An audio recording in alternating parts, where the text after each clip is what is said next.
Hey, does everybody remember this? The old CR250? Well, last season I had put the rear wheel back on it so that I could wheel the thing in undercover for the winter, and I just had to move it out here to make room to put that generator away. And I figured, well, as long as I've got it out here, and since spring is right around the corner, spring is actually, it's Saturday, and spring's this Monday, even though we're expecting snow, I figured what I'll do is I'll pull this carburetor off while I've got it out here. And one of these nights down in the basement, I'll pull the carburetor apart and clean it, because when I was able to get this thing to briefly fire, it wouldn't stay running. And I'm betting, judging from how bad the gas smelled when I had this, when I had the fuel in the tank, I'm betting that this carburetor's all gummed up. So I'm also wondering whether or not the boot that connects the carburetor to the intake here, I'm wondering whether or not that's got a crack in it, allowing it to suck air. I wouldn't be surprised if it did have one at some point, because I can see what almost looks like a bunch of goop on here. It's almost like somebody used some kind of a sealant or something to maybe try and fix that. So, we can always cross that path when we come to it. So the easiest way to do this is to just take the, unscrew the top here and take the whole throttle assembly right out of the top of the carburetor and just leave it on the bike rather than get fancy. So I'm just going to leave that there.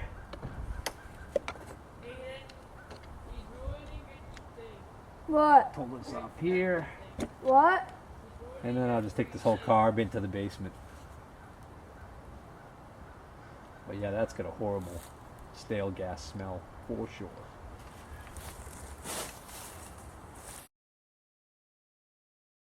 Well, I decided it's time for me to work on the CR250's carburetor and clean it.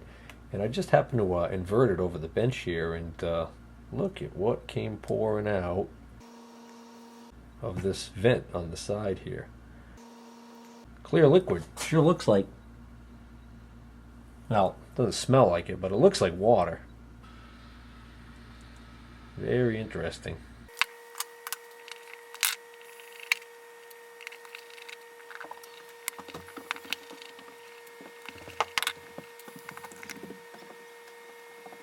This larger opening is the intake side. This is the little drain line connection here on the bowl faces towards the intake.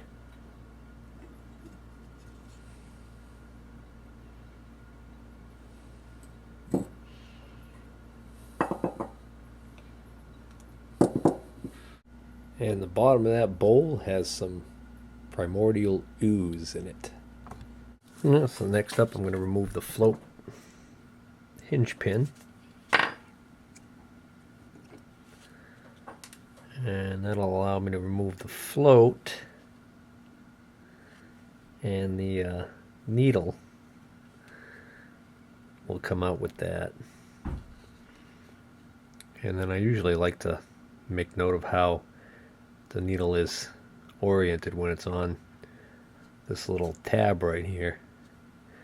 So in this particular case, there's a little tiny spring clip on the top, and it's got two little loops, and the loops are actually facing towards the hinge point. In other words, I could turn this right around and it'll go on no problem that way, but just in case that would make a difference, I'm going to put it on the same way it came off. Alright, this has got one of those almost like rubberized tips. Yeah, the seat actually doesn't look too bad down in there where that seats. Alright, now I'm going to remove this right here, which might actually take the whole main jet right out. If nothing else, it'll allow me to take this plastic piece off.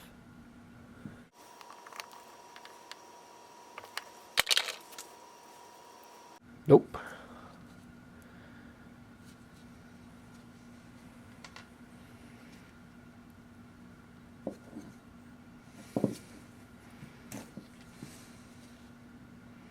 Oh yeah, there's some gook trapped in there. This can only go on one way. There's a hole right here that little nub right there sticks up through. Well, that's just wide open right through. Talk about a main. Wow.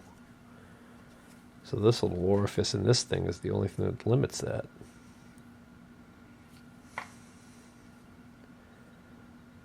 So this must be the idle, or the low RPM jet right here. So that should unscrew.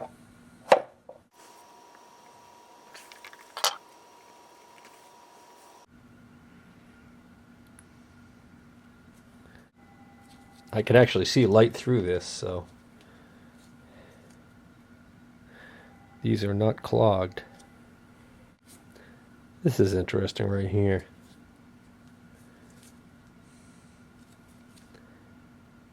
That looks like it might be made to unscrew, but there's no slot on the bottom of it to stick a screwdriver in, and there's no flats on it to grab it with a wrench. So I think maybe I better leave that alone. This almost looks like there's a washer in here.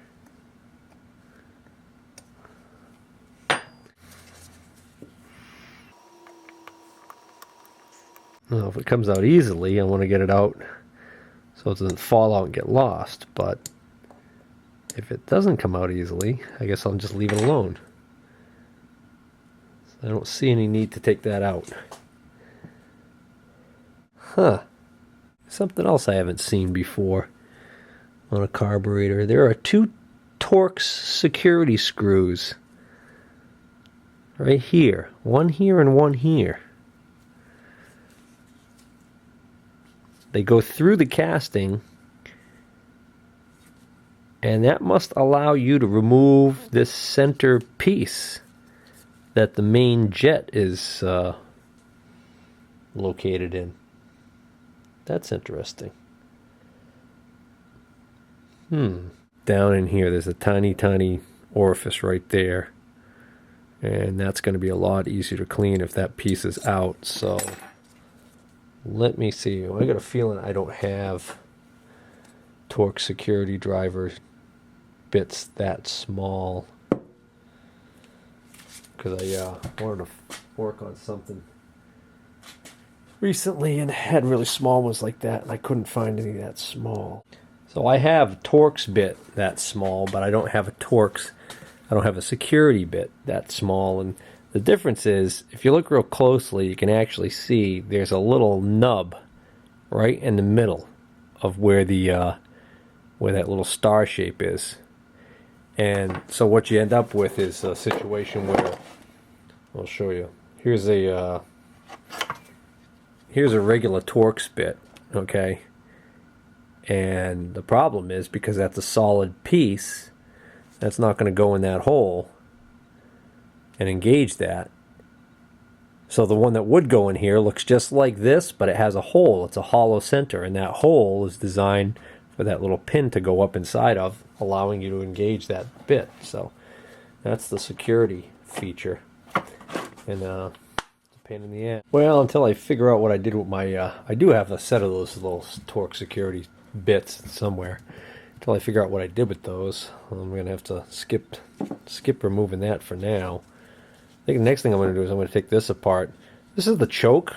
This is interesting. I've never seen one this style. It looks similar to maybe like what was on the old Arctic Cat 4-wheeler I did a long time ago. It looks like just by pulling this plunger up,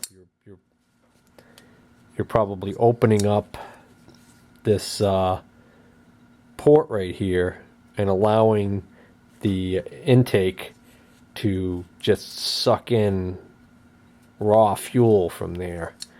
But what's really interesting about it is it says choke, pull up for choke, but then it also, below it, it has an arrow moving, going in each direction, and it says idle speed. or idle adjustment. So if you turn this, it actually appears to like almost like unscrew. So it's kind of weird. It's almost as if like they're controlling the idle by adjusting the richness of the air fuel mixture. I mean, that will change the idle. All right, that wasn't too tight. Oh yeah, little tiny needle on the end there, and that's threaded onto this part right here is threaded on. So again, as we turn this, it's gonna adjust that. That's different. That actually looks pretty clean down in there. Tell you what does look really dirty is right here in this port. That looks pretty nasty down inside there. And that appears to be a screw right here. Appears to be some sort of adjustment. I'm gonna go with maybe that's air fuel mixture. Let's see. I need a small regular screwdriver for that one. So I think what I'm going to do here is I'm going to turn this one in, if it is an adjustment, until it's soft bottoms. So let's see, that's at about 10 o'clock. That's a half a turn. Half a full turn. It's like 1.5 turns on the nose. So now, when I go to put this back together, I know I'll turn it in until it bottoms out, and then I'll back it out 1.5 turns. And there we go. Yeah, that's definitely a needle valve adjustment. Got to be air fuel. But what is in that hole? Oh my goodness. So I don't know if... Well, it looks like that's showing up pretty good on the video here, but there is a chunk of something really stuck in there. That's what I could see.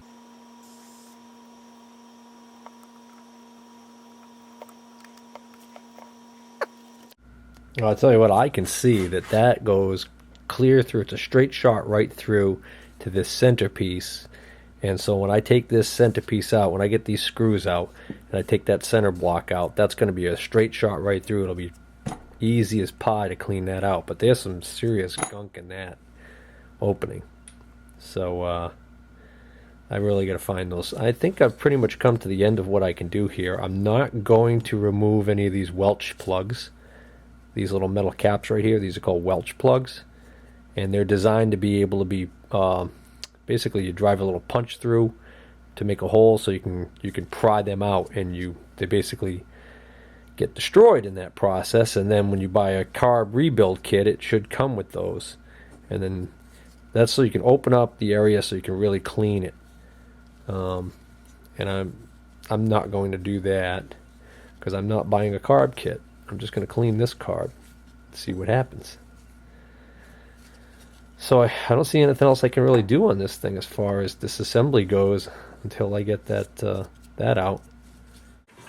Well, it's already June, and I still haven't gotten around to cleaning this carburetor, so I'm going to do it this morning because I've been concentrating most of my little available free time here in the shop on that outboard motor project.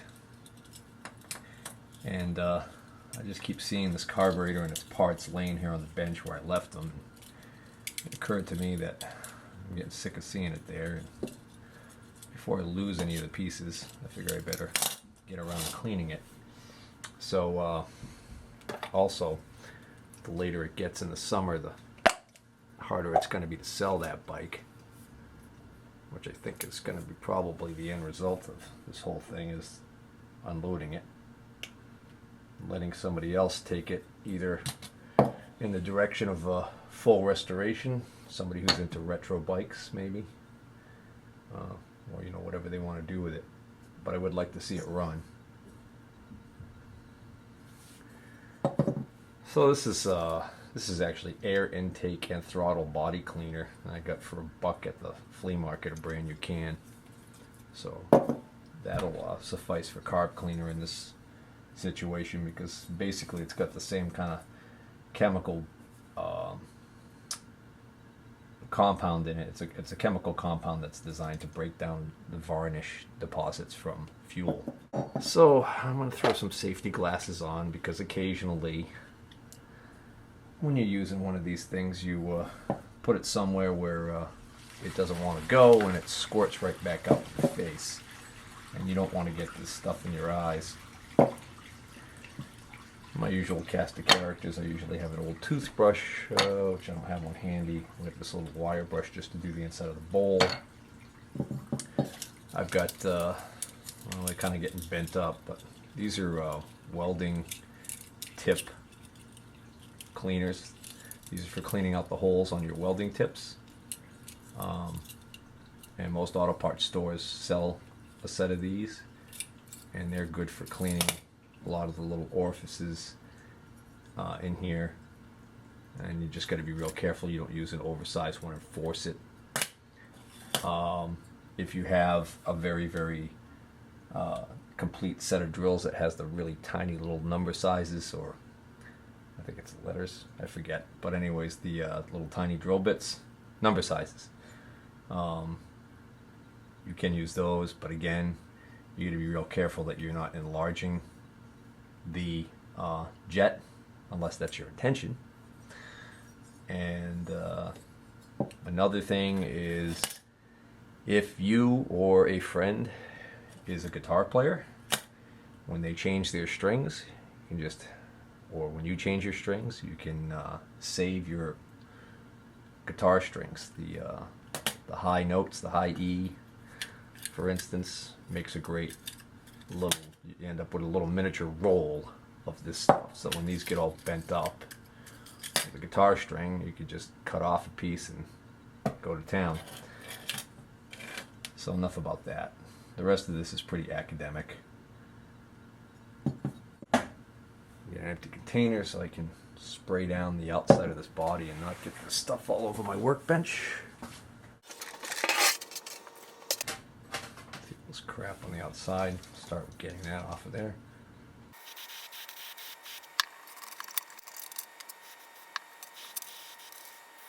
Yeah, I need the soft bristle brush like an old toothbrush.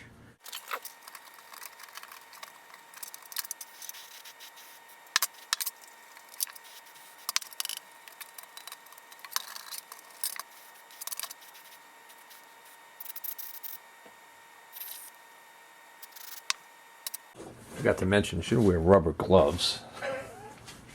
Don't be a dumbass like me and get this stuff all over your skin. Some of these chemicals, the way that they're made, they readily absorb through your skin and get into your body. Alright, so I'm satisfied with the general overall cleaning the outside. And I did, as you saw, I shot a little bit down there.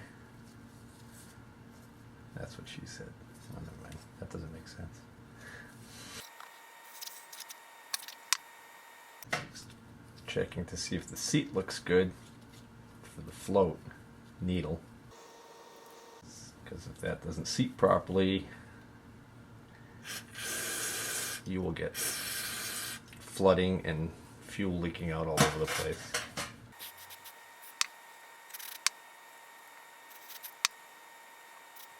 It's interesting to me, this carburetor has two vents, two bowl vents, one on this side and one on this side. This pipe and this pipe right here are the two bowl vents. I don't do a lot of motorcycles, but as I recall, I don't remember seeing dual bowl vents. Japanese engineers who made this thing are a lot smarter than I am, so I'm sure there's a good reason for that. Maybe if there's a two-stroke expert watching this right now, well, he's probably thinking I'm doing something wrong, but anyways, maybe he or she would like to knows the answer to why they would have two bowl vents would like to chime in. This is looking pretty good, actually. Got that's that orifice there. Where's this go? Jet, which I already got. Alright, that.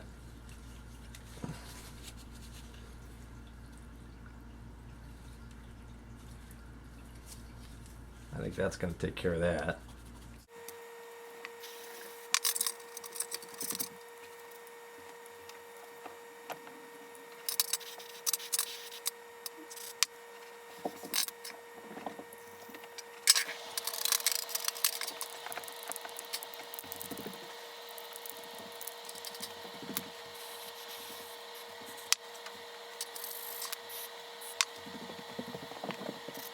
Alright, I would say that's about ready.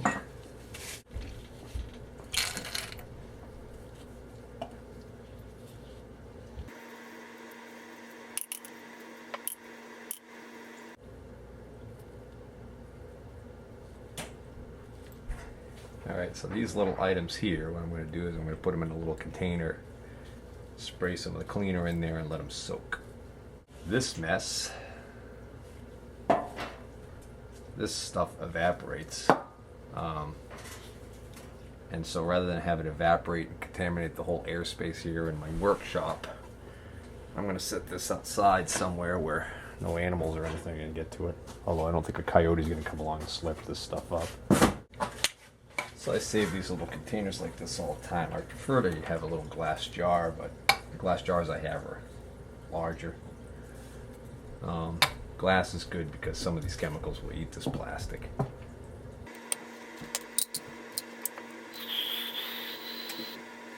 Just enough in there to cover it. Oh, I missed this choke assembly.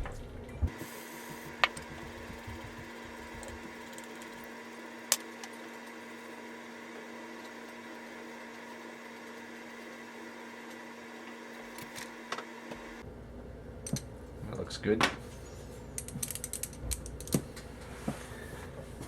Alright, that's all for now.